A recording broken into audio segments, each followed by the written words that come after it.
Alright, what's going on, guys? WeBull is back again, and we actually have a bunch of news. Starting off with the resurrection characters. We already made a video on that. Feel free to check it out. It's going to be right up there if you're interested in that. However, that's going to be a 2-minute video, so feel free to go there and come back. Shout out to the boy Hiken. And now you'll see here, Brawl Quest overview. This is going to start July 15th to Saturday, July 23rd, UTC +9. This is probably going to start, and this is probably going to start right after maintenance, and then actually no, not after maintenance, like a day after maintenance, and then on top of that end starting when anniversary comes out, which is going to be kind of insane. Players can deal 5 times the normal damage in the Brawl Quest and receive items like Hogyoku's and Hogyoku's wills by completing event orders. Be sure not to miss out.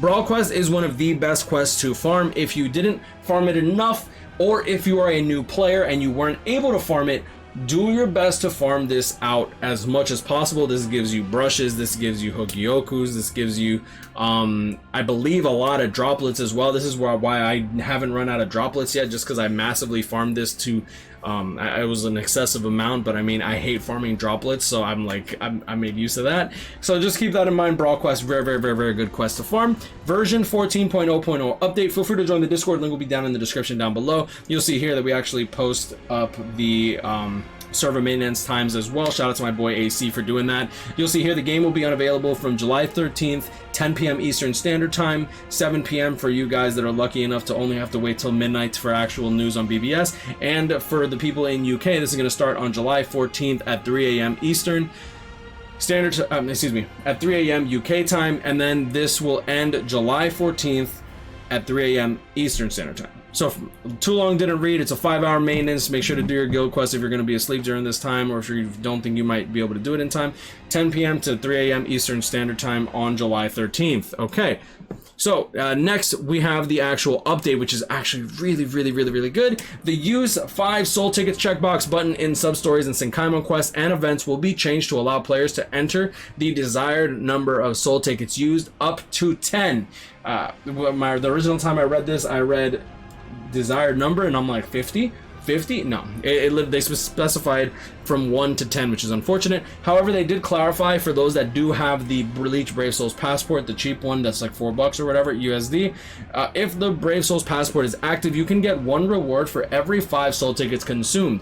That's going to be really good, because that means when you're doing a ×10 run, you're getting 12 rewards instead of the normal doing 5 for 6 rewards. So literally you're going to be doubling your farm, which is going to be freaking insane for farming the Bleach Brave Souls point event if you're using, like, you know, macro. And then if you're also doing it like to go for getting 1 bill points in the point event is literally going to take half as much time, which is kind of sexy. Which is kind of what I needed, low-key. If the Brave Souls passport, please note that you cannot set more than the limit for quests that have a limit, such as high difficulty quests. So this means that you will not be able to do ×10 runs for IT, for example, like the single player IT, and then that means that you're still just going to be doing ×5 runs, but you can do ×10 runs for content like the Silver Scroll quest, as well as the medium and small scroll quests that are weeklies. Character filter function updated, new filters such as link level, total potential, and status level. It'll be easier to find characters that are in the process of being trained or do not have a medal yet. So that's going to be actually pretty nice as well. Addition of party recruitment options and player removal function. Now this is very controversial. I'll be making an entire video about why I don't think that this is necessarily going to be bad. I do think that it's going to suck for a lot of new players that decide to join lobbies that they probably shouldn't be joining in the first place. But for the majority of players that actually like read the lobby rules or are smart enough to even put stuff in their lobbies, like I see a lot of people that they'll literally make a lobby and not put any text there, and then get mad for people joining their lobby without like bonus characters or without link slot characters or droplet characters, which is just like, you're not asking for anything, you know? So those people, those lobbies are going to be kind of dumb in my opinion. You shouldn't be joining those lobbies unless they say like newcomers welcome or whatever. It's like, oh, just be good, bring a good character, whatever. Most of the characters that come out nowadays are really good, so as long as you put some decent gear on them, you should be fine.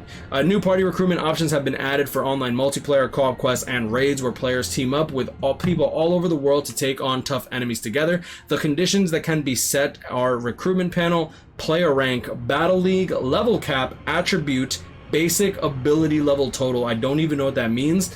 link level total, ability, bonus ability value 80% or more. I don't even know what that I'm not gonna lie, I don't even know what that means. Maybe that's like the spiritual pressure boost. Personally, I'm only gonna be taking advantage of the link level total so that people only bring characters that are at least T10. I don't think that that's that hard to attain, especially not nowadays. Like, you can do that in single player. Most characters can auto nowadays.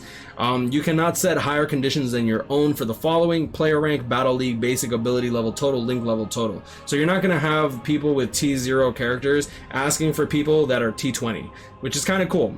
Because that'd be kind of funny. In addition, while the recruitment settings are on, the owner of the party, while the recruitment settings are on, the owner of the party can tap and hold on a character other than their own to not only check details of another player, but also to remove them from the party. Now, I don't understand what that really means, because while the recruitment settings are on, does that mean that when I make the room public, what if my guild joins? Am I not allowed to kick my guild members? What if they're messing up? What if someone happens to get the room number? Like, it's definitely very, very interesting wording here. Enjoy more comfortable multiplayer. I personally think that I personally think that the kick function is kind of necessary, but in my opinion, Caleb kind of screwed up when it came to epic raids by making the requirements much lower, while making the epic raid take significantly longer for the awakened version of Ultimate. For those that don't know, they like more than tripled the HP pool of those characters, which I still think is kind of dumb, but I mean, it is what it is. And then last but not least, Extreme Co-op and 7th Seat Co-op can now be challenged by using 5 soul tickets at a time. This is going to be really good for those that can't get into 3rd Seat, because 7th Seat is not worth farming. However, if you're able to do ×5 soul ticket runs, it might be worth throwing in a couple of runs here and there just so that you can actually do and buy out the Extreme Co-op shop from the exchange. That actually is, in my opinion, worth doing, even if you can't do 3rd Seat Extreme Co-op. If you can farm a ton of 3rd Seat Extreme Co-op, you might even be able to farm out that shop, buy out that shop multiple times over, with just like one good Extreme Co-op grind that week. How do I put it? If you farm Extreme Co-op for 1 week, usually you'll be able to buy out the shop for several months into the future by just farming Extreme Co-op one time. So I mean, it might be worth doing. 7th Seat Extreme Co-op, I think it might be worth doing just to buy out the shop. I wouldn't really recommend farming it in particular for brushes, but I mean, it is what it is. Bleach Brave Soul 7th anniversary Bankai live stream. This is actually going to be taking place literally in 9 days, July 17th at 7 a.m. New sub story to be added, more 4 stars, a bit more orbs. Brave Fest, shout out to the boy Hiken. You'll see here 6th anniversary Aizen. I don't know who put this graphic together, but it is very pretty. It's gonna have Elephanto Gun. It's gonna have Lunar New Year Rukia, which is actually really good. Christmas Orihime, who's a link slot unit. Renji, who's a full stamina damage boost 30% link. Yukio, who's actually a pretty good IT farmer, but nowadays it's just like you're better off using Momo. And then Baragon, who was meant for Guild Quest but sucks at it. No affiliation. Soichi, actually a good character, but premium pool, and there's better mind units nowadays. And then 5th anniversary Byakuya, who's actually a pretty good unit. But at 1 out of 5, I feel like he's kind of slow in terms of meta now, but he's still one of the best characters in the game. It's kind of concerning that they're putting the previous anniversary character right before actual Annie, as they won't include Aizen and filler. Now, this is another thing. If they're putting this banner out along with the art book Ichigo banner, it makes me believe that art book and Aizen are not going to be art book Ichigo and 6th anniversary Aizen are not going to be on the anniversary banner. For me personally, I think it's a good thing, because that means that it lowers the value of the banner that would be 7th anniversary. And that character is going to be beyond broken, but in my opinion, if they lower the value of that banner to make it not worth summoning that much, it might just be one of those 6 steps and done. Oh, I didn't get the character, boo-hoo, I better farm the point event, and then I'll save all those orbs and then just spend it on poll selection, because poll selection banner is usually fire. Now, for those that aren't familiar with poll selection is probably one of the best banners of the entire year, and has been for the last like 2 years. Now, if I'm gonna go into just like the voting selection right here. Premium, this is it not voting selection?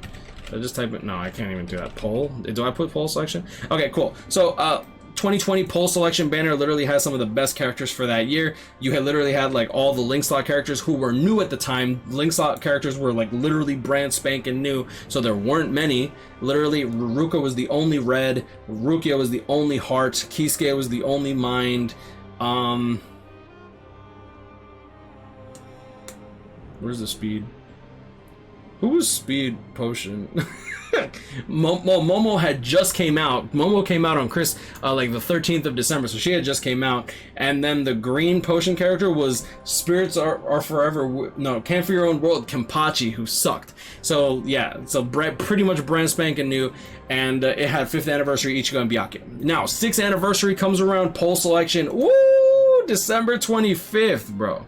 Now there were some kind of like, you know, hot doo-doo in this one, but really, like, some of these characters were still really good in comparison to everything else that came out that year. Keep in mind that there are a lot of Spirits Are Forever With You and Can't For Your Own World characters that came out during this time, and honestly it ended up kind of forcing these characters to be selected instead. This time around it looks like we're going to be getting 1000 Year Blood War, but there's a lot of Spirits Are Forever With You. However, the seasonal and premium pull banner characters this year have been so much more of a step up. We have, like, if we just go into the characters that could potentially be in the poll section, it's gonna be crazy. So 6th anniversary Aizen, art book Ichigo. If we have 2 characters this year for anniversary, they're probably gonna be on the poll selection for 2022, as well as the new swimsuit banner that just came out because they're fire, as well as maybe Nozomi because she's one of the best farmers in the game. Lisa, excellent character and waifu, right? Shinji was an amazing character. Then we also had characters like maybe this Gin, but Cacao Society, Ulquiorra, and Grimmjow were really good. Toshiro is an excellent farmer. No, definitely not Soifon, even though I wish she would be in there. But Lunar New Year Rukia is a goddess. She's one of the best characters in the game. And then on top of that, you also had premium pool characters who were just really good, like Renji and Byakuya. Tsukishima might be in there, Christmas Orihime might be in there, Toshiro, I don't know about Toshiro, but keep in mind that we're literally in July, so with the anniversary characters coming out, and then all the premium pool characters that could be coming out later this year, it could be kind of crazy. But that's pretty much it when it comes down to it. I'm gonna leave it there. That's Grino, catch up, people, stay blessed. That's all the news that I got for y'all today. Really good news to know. Personally, Aizen, this banner might be worth the first 2 steps. I would be very careful about doing step 20. Aizen is still, in my opinion, one of the best characters, if not the best character in the game. However, he is a general pool character. You will eventually get him from Brave Soul tickets. Eventually, if you've been farming, and if you haven't been farming, then just take it easy, man. Be very careful about chasing a character. Personally, I did 7,000 orbs for this character. I did 12,000 for Byakuya without pulling Byakuya. So, like, when I tell you summoning on anniversary can be a very big trap, be very careful about chasing. Second round of the anniversary is most likely going to be 1000 Year Blood War, and it's going to be most likely a new 1000 Year Blood War banner that actually probably destroys the hell out of the 7th anniversary banner. If we look into these, click here. If we look into the 6th anniversary banner versus like what also came out during that time, I do want to pull that up really quickly. Boom. Oh, shoot. Here we go. There we go. July 13th, 2020. Ah, perfect. Okay, so art book Ichigo comes out July 15th. Doo-doo banner. This banner was actually legit bad. Didn't even have 5th anniversary Ichigo on it, right? Next, we also have the anniversary banner. Boom. This anniversary banner had 5th anniversary Ichigo and Byakuya in it, so they actually provided a lot of value. But they also had Spirit Society Ichigo, Kisuke, Ruruka, and then Rukia. And then not really a crazy amount of value here. The main characters that were really OP, in my opinion, are probably going to be the Kisuke because he's a link slot unit. He's just a good character. Spirit Society Ichigo, 5th anniversary Ichigo, 5th anniversary Byakuya, and of course Aizen. Everyone else in here is just a good character. Okay, now if 6th anniversary Aizen and art book Ichigo aren't on this banner, imagine, like, it's probably going to be a good value banner. We'll probably have the Grimmjow and Ulquiorra here. We might even have the Lunar New Year Rukia as well as Rangaku banner. We'll see how that goes. But you'll see here that literally 8 days later, we got Jushiro, Shunsui, and Yamamoto, and this banner actually had only limited units. So it could lead me to believe that we might get 1000 Year Blood War with 3 really godlike 1000 Year Blood War units, because these 3 were amazing and they did their job incredibly well. But the filler was also really good. We had Grimmjow, Shinji, Nell, Halibel, Kisuke. Kind of mid, but like keep in mind for Camp Your Own World, they were okay. And then they also had a Link slot, Crap Kenny, and then Sanosuke and Shunsui. So, I mean, I guess not really broken characters. They could have did like Shuhei, the Shuhei Aura Hikone banner instead of the Sanosuke Shunsui Kenny banner. But regardless, it's just really, really good value. And then you have 3 banner characters instead of just 1. And these characters are going to be limited instead of the general pool character that the 7th anniversary is most likely going to be. So be very careful about chasing. But I'm going to leave it at that because I feel like I've taken more than enough of your time. Thank you guys so much for watching. I really do appreciate it. It's been so long that I've been making content for this game since a little bit after 1st anniversary. So seeing this game come 7 years, it's kind of crazy. I feel like I'm going down with the ship. But I'll leave it at that. Guys, grind on, catch up, stay blessed. Like, comment, and subscribe. If you enjoyed this video, you have a great day, and I'll see y'all in the next one. Peace.